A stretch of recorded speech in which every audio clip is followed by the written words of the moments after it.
Mandalorian Season 2 has just served up a piping hot plate of delicious fan service, and boy, was it something. We don't blame you if you need a few days in the bacta tank to heal from the emotional distress of Grogu, saying goodbye to Papa Mando. But as the binary sun sets on this epic season of Star Wars television, and with the confirmation of a third season, we can't help but ask, what's next for The Mandalorian? I didn't know Mandalorians developed a type of lightsaber. We didn't. This was one of a kind. Legend tells that it was created over 1,000 years ago by Tar Vizsla, the first Mandalorian ever inducted into the Jedi Order. After his passing, the Jedi kept the saber in their temple. That was until members of House Vizsla snuck in and liberated it. They used the saber to unify the people and strike down those who would oppose them. At one time, they ruled all of Mandalore wielding this blade. The planet Mandalore is a huge plot point for both Star Wars Clone Wars and Star Wars Rebels. Both are projects from one of the galaxy brains behind The Mandalorian, Dave Filoni. It's honestly surprising that we haven't heard more about the planet in The Mandalorian because, well, that's where his people and his religion come from. Moff Gideon explains that like any good warrior's weapon, the Darksaber must be won in battle. Only then can the wielder sit on the throne of Mandalore. So are we going to see Bo-Katan and Din Djarin face off in Season 3? Or will she just acquire the saber the same way she did in Rebels? Now I understand why the saber came to me. It came to me so I could pass it to you. I accept this sword for my sister, for my clan, and for all of Mandalore. I guess that only works once.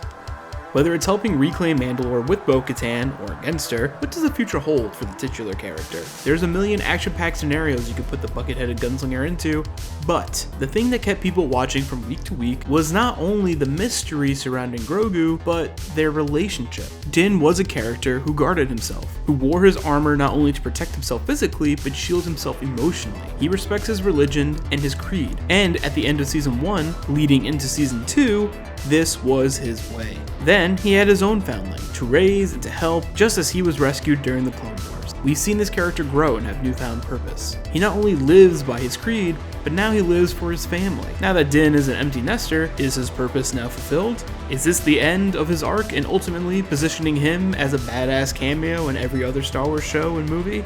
Probably not, because we know there's at least another season. We surely are going to see more Din Djarin shooting people up and doing crazy stuff, but are we going to be seeing our favorite little baby Grogu? The biggest earth-shattering fan catnip you never thought you'd see at moment of the season is Luke Skywalker coming in to save the day. You love to see it. De-aged Mark Hamill enters the scene and is so badass, Din basically is like, yeah, take my son. You seem very cool. We know The Mandalorian takes place 5 years after Return of the Jedi. At this point, Luke is in full swing in his quest to rebuild the Jedi Order. Presumably, he's hungry for not only to prove himself, but to live up to his legacy. Surely attaining a powerful pupil that resembles one of his own teachers is a pretty good start. What does that mean for baby Grogu? Is this the last we're seeing of the lovable green scamp that has swept the nation? No more Baby Yoda toys, plushies, and memorabilia? Seems like a missed opportunity. Given that the character is a bit of a silent protagonist, it doesn't mean that he also can't have arcs. During the course of Season 2, Grogu's arc has been him also realizing his own destiny, overcoming his fear, and inducting himself into the Jedi Order. This is the way. So, if we're considering that we might see more baby Grogu, does that mean that there's another character we might be seeing again? We didn't just get a taste of Luke Skywalker, they gave us the whole damn gourmet dinner of it. In the few days since the episode aired, there's been nothing but teary-eyed nerds exclaiming their excitement to see their favorite character doing what they've always wanted to see, him crushing a dark trooper like a paper cup. Though, on the other side of the argument, some have criticized the inclusion of Luke. The Mandalorian was starting to make the galaxy far, far away feel a lot bigger, that there was more important stories to tell outside of the Skywalker drama. When you see Luke, as cool as it is, it makes the galaxy feel a lot smaller. In the scenario where there is more Luke in the show going forward, are they going to continue to do the de-aged look? Surely it's a little costly, and even in the episode, they never stayed on Luke's face for too long. Maybe the fan casting of Sebastian Stan will come to fruition like Rosario Dawson's Ahsoka Tano. With more Luke, does that mean we finally get to explore what his Jedi Academy looked like? Unfortunately, we know things don't end up too hot for him.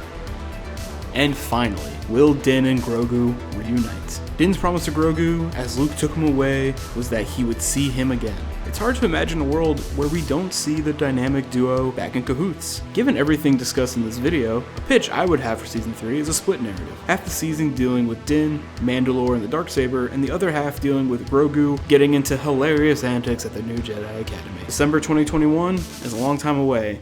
I wonder how we will fill our time until Season 3 comes out.